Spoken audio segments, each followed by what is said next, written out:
Hello. By the end of the 14th century, English carpentry was superior to anything that could be found throughout the rest of Europe.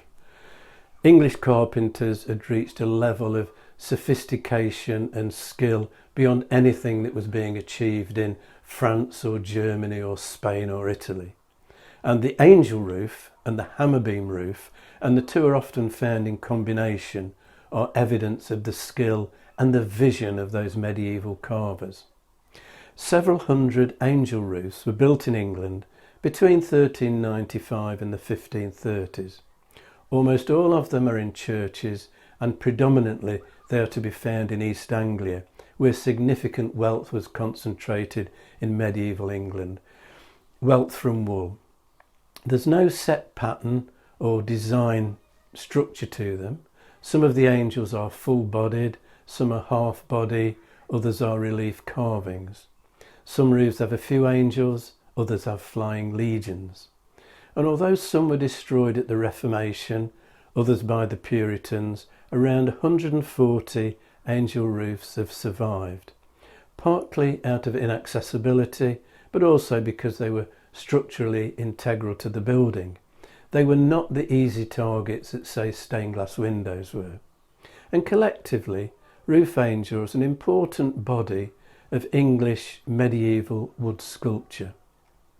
But high above, frequently in dim light, they often go unnoticed. The earliest known angel roof is Westminster Hall in London, built when the hall was enlarged and renovated between 1395 and 1398, now part of the Houses of Parliament, of course, and used for ceremonial occasions. The roof is the work of Hugh Herland, master carpenter to Richard II, and it's a masterpiece of engineering. The span of the roof is 67 feet. That was wider than anything that had previously been seen in England. And by combining timber arches and hammer beams, it removed the need for columns. The hammer beams are carved in the shape of full-length angels bearing shields with the arms of Richard II, and they project horizontally from the wall plates and support the vertical hammer posts. The horizontal members of the construction rest on a deep wall post. This distributes the weight down the wall rather than outwards and removes the need for a buttress. And the same techniques were used subsequently on several church angel roofs.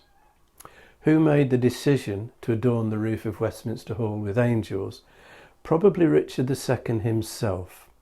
There is evidence angels played a prominent part in the iconography of his regime. This is the Wilton diptych, painted as a portable altarpiece for Richard's private devotions, now in the National Gallery, but it came from Wilton House. That was its home before it went to the National Gallery, hence its name. The artist is unknown. It shows Richard being presented by saints to the Virgin Mary and the child Jesus, and he is flanked by 11 angels who are wearing the king's livery badge of a chained white hart. And at Richard's coronation procession, Cheapside was decked out to represent the heavenly city with mechanical angels, and an eyewitness recorded this. At his entry into Cheapside came 2 angels down from a cloud, the one bearing a crown for the king and the other another crown which was presented to the Queen. The conduits of the city ran with wine, and angels made great melody and minstrelsy.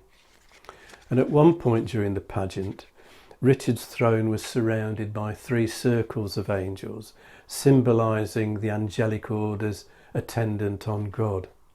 And angels feature on the canopy of Richard's tomb in Westminster Abbey, again carrying his arms and those of his first wife Anne of Bohemia.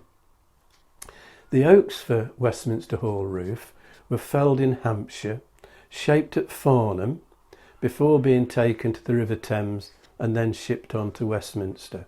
And I think most angel roofs would have been manufactured off-site in this way, prefabricated before being transported for assembly and finishing by local craftsmen. And most angel roofs are oak, but there are exceptions. This is St Peter and St Paul's Church at Swaffham in Norfolk, which is chestnut. And this is Mildenhall Church, St Mary and St Andrews. This is sycamore. The roof at Swaffham, which has one hammerbeam tier, contains 88 angels. The sycamore roof in the nave at Mildenhall in Suffolk has alternating arch brace, tie beams and hammer beams carved in the form of large angels, in which lead shot has been found, probably the result of Puritan desecration during the Civil War. Now, arguably the finest angel roof in England is St Wendrida's Church, March in Cambridgeshire. Built in the 1470s, this is double hammerbeam construction and there are 118 angels. An iron bar has been added, that's to support and strengthen the roof, but other than that it's largely original. And elsewhere there are less spectacular but still rather splendid angel roofs. This is St Peter and St Paul's Church at Upwell in Norfolk, hammerbeam construction again. This is St Mary's Church, Bury St Edmunds, and in Norfolk this is St Peter and St Paul's Church at Knapton. And these splendid roofs, magnificent survival when you think what they've had to survive. The Reformation, the Puritans, the ravages of time, not to mention Deathwatch Beetle. There are other, less likely figures than angels that can be found in church roofs. This is St Swithun's Church at Wickham in Berkshire, which does have angels in the south side, but in the north aisle there are 8 papier-mâché elephants. 4 of them were bought from an exhibition in Paris in 1845, and then 4 more commissioned to join them by the Reverend William Nicholson.